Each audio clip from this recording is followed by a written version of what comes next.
मैं डॉक्टर महेश कुमार पालीवाल, सहायक आचार्य रसायन विज्ञान, राजकीय कन्या महाविद्यालय चोमू। बच्चों, आज हम बीएससी पार्ट सेकंड का इलेक्ट्रोकेमिस्ट्री सेकंड का नेक्स्ट टॉपिक पढ़ेंगे, यानी कि सेकंड लास्ट टॉपिक पढ़ेंगे, और वो है पीके तथा पीएच की परिभाषाएं। मोटा मोटा तो इसके बारे में आप सब जानते हो, पीके और पीएच क्या होता है। तो एक बार अपन रिवीजन के लिए यूँ मानिए कि दोबारा पढ़ लेते हैं। तो पीके क्या होता है, अपन सबसे पहले पढ़ते हैं पीके। अरेनियस सिद्धांत के अनुसार वे पदार्थ जो जल में घुलकर हाइड्रोजन आयन देते हैं अर्थात प्रोटॉन मुक्त करते हैं, अम्ल कहलाते हैं। जैसे हमने HCl को वाटर में डिज़ोल्व किया तो H+ आयन हमारे को प्राप्त होगा। ये H+ और Cl आयन में विभक्त होता है। तथा जो पदार्थ जल में घुलकर हाइड्रोक्सिल आयन या हाइड्रोक्साइड आयन मुक्त करते हैं, OH आयन मुक्त करते हैं, वो क्षार कहलाते हैं। जैसे NaOH को अगर हम वाटर में घोलते हैं तो OH आयन मुक्त करते हैं। जो अम्ल आयनित होकर अधिक संख्या में प्रोटॉन मुक्त करते हैं, अर्थात जिन अम्लों के लिए वियोजन स्थिरांक का मान उच्च होता है, वे प्रबल अम्ल होंगे क्योंकि हाइड्रोजन आयन कंसंट्रेशन ज़्यादा होगी। इसके विपरीत जिनके आयनन से कम संख्या में प्रोटॉन मुक्त होते हैं, अर्थात जिनके वियोजन स्थिरांक का मान कम हो, वे दुर्बल अम्ल कहलाते हैं। जैसे HCl एक प्रबल अम्ल है। वियोजन स्थिरांक जो Ka होगा वह उत्पाद के सांद्रताओं का गुणनफल बटा हुआ अभिकारकों की सांद्रताओं का गुणनफल, यानी H+ आयन की सांद्रता और Cl- के आयन सांद्रता बटा HCl की सांद्रता। इसी प्रकार से एसिटिक अम्ल जो है, दुर्बल अम्ल है, उसका वियोजन स्थिरांक का मान कम होगा। तो Ka2 जो इसको रिप्रेजेंट किया गया है एसिटेट आयन की सांद्रता बटा इंटू H आयन की सांद्रता अपॉन एसिटिक एसिड की सांद्रता। तो यहाँ पर जो Ka is very very greater than K2 होगा, क्योंकि Ka जो होता है वो हाइड्रोजन आयन सांद्रता के समानुपाती होता है। Ka के ऋणात्मक लॉग को pKa कहा जाता है। और आजकल किसी अम्ल की सामर्थ्य बताने के लिए जो पद काम में लिया जाता है वह pKa ही होता है। अतः अम्ल सामर्थ्य जो है वह pKa के व्युत्क्रमानुपाती होती है, और जो है वह Ka के समानुपाती होता है। और Pk जो होता है वो -log Ka के बराबर होता है। ठीक है। इसी प्रकार जो क्षार अधिक मात्रा में आयनित होते हैं वे प्रबल, और जो कम मात्रा में आयनित होते हैं वे दुर्बल क्षार कहलाते हैं। उदाहरण के लिए KOH का जो वियोजन होता है प्रबल क्षार है, उसका Kb जो होगा वो K+OH आयन की सांद्रता का गुणनफल बटा KOH। इसी प्रकार अमोनियम हाइड्रोक्साइड जो है उसका वियोजन स्थिरांक जो होगा वो Kb2 के बराबर होगा, जिसमें अमोनियम आयन और OH आयन के सांद्रताओं का गुणनफल बटा अमोनियम हाइड्रोक्साइड सांद्रताओं का गुणनफल। यहाँ Kb जो 1 है वह very very greater than Kb2 होगा, क्योंकि जो Kb है वो हाइड्रोक्सिल आयनों की सांद्रताओं के समानुपाती होता है। जिस प्रकार से अम्लों की सामर्थ्य बताने के लिए आजकल pKa का उपयोग किया जाता है, उसी प्रकार क्षारों की सांद्रता को बताने के लिए आजकल जो टर्म काम में लिया जाता है, जो पद काम में लिया जाता है, वह pKb है। और जो pKb होता है वह Kb का ऋणात्मक लॉग होता है। ठीक है। तो क्षार सामर्थ्य जो है वो pKb के व्युत्क्रमानुपाती होगी, और pKb जो होगा वो -log Kb होगा। जैसे pH -log H ion concentration होता है, उसी तरह से pKa जो है वो -log Ka के बराबर होता है। उसी तरह से pKb है वह -log Kb के बराबर होगा। ठीक है। तो इस प्रकार से अपन pK और pKb को एक्सप्लेन कर सकते हैं। ठीक इसी प्रकार से अपन pH की बात करते हैं। pH के बारे में भी आप जानते हो, तो हम pH के बारे में बताते हैं। pH क्या होता है। pH जो है, सोरेनसन ने H आयनों की सांद्रता बताने के लिए एक फ्रांसीसी पद पुइसन्स अल्फा डैश हाइड्रोजन या पुइसन्स अल्फा डैश हाइड्रोजन काम में लिया, जिसका अर्थ होता है पोटेंज ऑफ हाइड्रोजन आयन, अर्थात हाइड्रोजन घातांक पोटेंज ऑफ हाइड्रोजन आयन, यानी कि हाइड्रोजन घातांक है, इसके लिए उन्होंने प्रतीक जो दिया वह पीएच दिया। तो सोरेनसन के अनुसार किसी विलयन में एच आयनों की सांद्रता के ऋणात्मक लघुगणक यानी नेगेटिव लॉगरिथम को पीएच कहते हैं, अर्थात pH is equal to minus log H ion या फिर लॉग 1/एच आयन सांद्रता।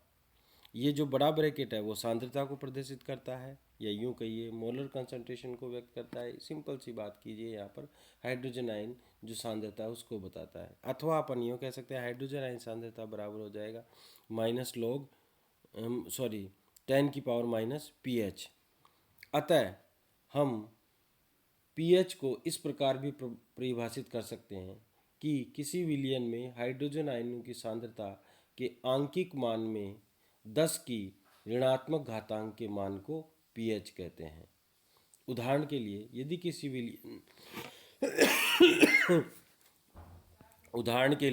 किसी विलयन में एच आयनों की सांद्रता का मान 10⁻⁻4 हो तो पीएच जो हो जाएगा वो माइनस लॉग 10⁻⁻4 हो जाएगा। तो log 1/10⁻4 हो जाएगा।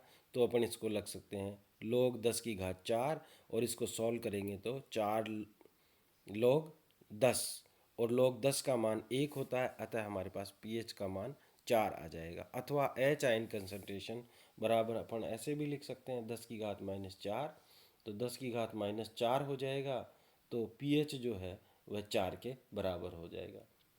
पीएच के लिए शून्य या ऋणात्मक मान भी संभव है। ठीक है, कब संभव है?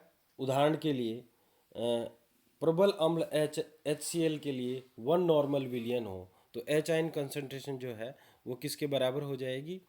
1 के बराबर हो जाएगी। अब एच आयन कंसंट्रेशन का मान अगर अपन फॉर्मूले में रखें pH is equal to minus log H ion concentration, तो हमारे पास minus log H ion concentration बराबर 1 रखेंगे तो माइनस लॉग 1 की वैल्यू 0 के बराबर होती है। इस स्थिति में हमारे पास पीएच का मान 0 हो जाता है। पीएच जो है किसी विलयन की अम्ल व क्षारक दोनों सामर्थ्य को बताता है। उदासीन माध्यम में एच आयनों की सांद्रता 10⁻⁻7 होती है, अर्थात उसका पीएच 7 होता है। अम्लीय माध्यम में एच आयनों की सांद्रता का मान बढ़ जाता है, अर्थात 10 की ऋणात्मक घातांक का मान कम हो जाता है, अर्थात पीएच कम हो जाती है। इसके विपरीत किसी विलयन में एच आयनों की सांद्रता कम हो जाती है, अर्थात 10 की ऋणात्मक घातांक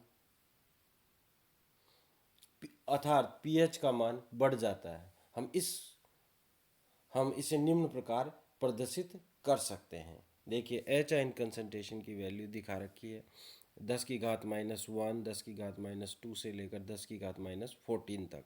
तो इसके लिए पीएच की वैल्यू जो हो जाएगी वह 0 से लेकर 14 तक हो जाएगी। जब पीएच 7 होता है तो वह उदासीन होता है, 7 से जैसे जैसे कम होता जाता है अम्लीयता बढ़ती जाती है, और 7 से जैसे जैसे पीएच का मान बढ़ जाता है क्षारीयता बढ़ जाती है। H प्लस आयन और OH आयन के मल्टीप्लिकेशन जो होता है वो सदैव 10⁻⁻14 होता है, अतः पीएच और POH का योग सदैव 14 होगा। ठीक है, तो pH plus POH is equal to 14, और पीएच जो होता है वो minus log hydrogen ion concentration, और POH होता है वो minus log OH ion concentration के बराबर होता है। अब नेक्स्ट बात करते हैं विभव मापी विधियों द्वारा पीएच का मापन कैसे कर सकते हैं। तो हमारे पास 3 हैं विधियां, वो कैसे प्रकार से कर सकते हैं। उचित उसमें होता क्या है कि उचित सेल के ईएमएफ द्वारा किसी विलयन के पीएच का मान ज्ञात किया जा सकता है, इसलिए इसके लिए कई प्रकार के इलेक्ट्रोडों का उपयोग किया जाता है। पहला जो है वो हाइड्रोजन इलेक्ट्रोड है। तो हाइड्रोजन इलेक्ट्रोड के लिए हम क्या करते हैं, इसमें एक बीकर में अम्लीय विलयन लेकर उसमें हाइड्रोजन इलेक्ट्रोड तथा उसके साथ नॉर्मल कैलोमल इलेक्ट्रोड NCE को डालकर दोनों इलेक्ट्रोडों को एक विभवमापी के साथ जोड़ देते हैं, और इससे हमारे को एक सेल बनता है। उस सेल के लिए जो ईएमएफ होगा वो होगा E cell is equal to E NCE minus E hydrogen ion electrode. तो हमारे पास जो हाइड्रोजन आयन इलेक्ट्रोड के लिए इलेक्ट्रोड विभव जो 298 केल्विन होता है उस पर होता है -0.0591 इंटू pH।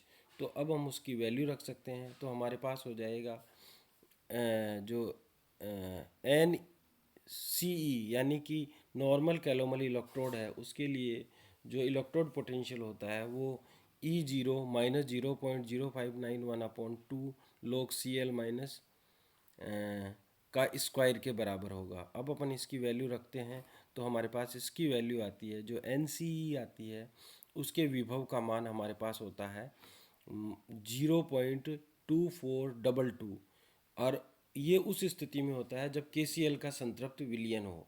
तो हम अब ECl का जो है उसमें जो फॉर्मूला है उसमें अपन वैल्यू रखते हैं। तो देखिए जो है ई सेल बराबर हो जाएगा NCE की वैल्यू रखेंगे तो ये आ जाएगी -0.2422। फिर हम हाइड्रोजन इलेक्ट्रोड की वैल्यू रखेंगे वो हमने पहले ही बता रखी है जिसका मान 298 केल्विन पर होता है -0.0591 इंटू pH। तो ये वैल्यू रख देंगे। अब इसको सॉल्व करेंगे तो हमारे पास आएगा 0.2422 प्लस 0.0591 इंटू pH। तो ई सेल बराबर हो जाएगा हमारे पास 0.2422 प्लस 0.0591 pH। अब हमारे पास जो है वह pH हम इसको समीकरण को ऐसे रख सकते हैं 0.0591 pH इज इक्वल टू हो जाएगा ई सेल माइनस 0.2422। तो pH बराबर हो जाएगा ई सेल माइनस 0.2422 अपॉन 0.0591। तो हमारे पास अपन इसको डायरेक्ट ऐसे भी लिख सकते हैं pH is equal to E cell minus ENCE upon 0.0591। ठीक है, इस प्रकार से अपन हाइड्रोजन इलेक्ट्रोड को काम में लेकर pH निकाल सकते हैं। फिर अगर अपन क्विनोन हाइड्रो अगर इलेक्ट्रोड लेते हैं तो क्या होता है, एक बीकर में यदि क्विनोन हाइड्रोन इलेक्ट्रोड व संतृप्त कैलोमल इलेक्ट्रोड डालकर एक पूर्ण सेल बना लिया जाए तो इस सेल के द्वारा किसी विलयन की pH का निर्धारण किया जा सकता है। लेकिन क्विनोन हाइड्रोन जो इलेक्ट्रोड होता है उसको 8.5 pH तक ही प्रभावी रहता है। अतः इस विधि द्वारा 8 pH से कम pH वाले विलयनों के pH का निर्धारण किया जा सकता है। इस सेल का विभव निम्न सूत्र द्वारा ज्ञात किया जा सकता है। E cell is equal to हो जाएगा E quinone hydrone minus ENCE। ENCE की वैल्यू हमारे को पता है, हमने पहले ही निकाली है 0.2422 होती है। तो क्विनोन हाइड्रोन के लिए जो हमारे पास E यानी कि विभव EMF होता है वो होता है 0.6996 माइनस 0.0591 pH। और संतृप्त KCl विलयन युक्त कैलोमल इलेक्ट्रोड के लिए ई सेल जो है NEC जो होता है वो 0.2422 होता है। अब वैल्यू पुट कर देंगे तो ई सेल बराबर हो जाएगा हमारे पास 0.6996 माइनस 0.0591 pH माइनस प्लस 0.2422। इसको सॉल्व करेंगे तो हमारे पास E cell is equal to आ जाएगा 0.04574 माइनस 0.0591 pH।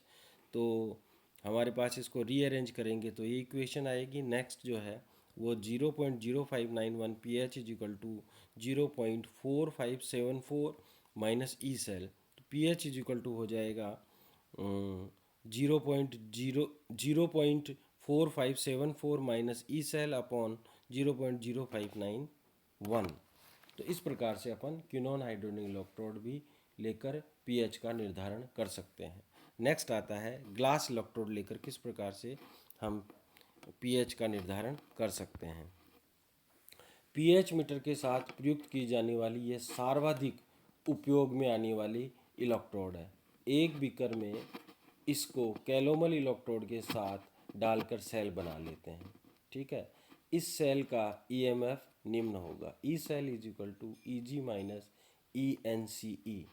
तो जहाँ ग्लास इलेक्ट्रोड का विभव जो है ई जी बराबर ई जी जीरो माइनस 0.0591 pH होता है, तो ई जी जीरो का मान उपयोग करते समय मानक विफोर का उपयोग करते हैं। संतृप्त केसीएल विलियन युक्त कैलोमल इलेक्ट्रोड के लिए जो है ई एन सी की वैल्यू जो होती है वो हम जानते हैं 0.2422 के बराबर होती है।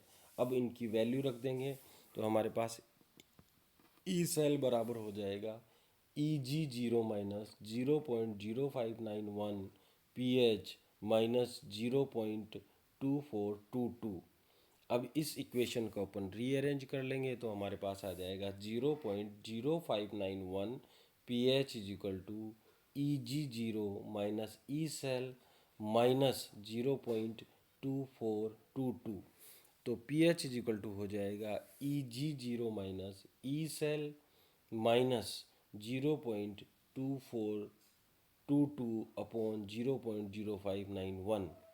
इस विधि से अपन 0.0 से लेकर 9 pH तक के विलयनों के लिए pH का मान जो है वो एकदम सही सही मान निकाल सकते हैं। लेकिन प्रबल क्षार होने की स्थिति में ये विधि जो होती है ग्लास इलेक्ट्रोड वाला जो है वो अधिक उपयुक्त नहीं होता है। तो अपन जो ज़्यादा बेसिक होते हैं वो इसके लिए इससे नहीं निकालते हैं। इस प्रकार से अपन जो है pH का निर्धारण कर सकते हैं और pKi और pH की परिभाषाएं निम्न प्रकार से अपन परिभाषित कर सकते हैं। अब नेक्स्ट जो टॉपिक होगा वो लास्ट टॉपिक होगा इस चैप्टर का, और वो है कोरोजन। अपन इसका नेक्स्ट क्लास में बात करेंगे। धन्यवाद।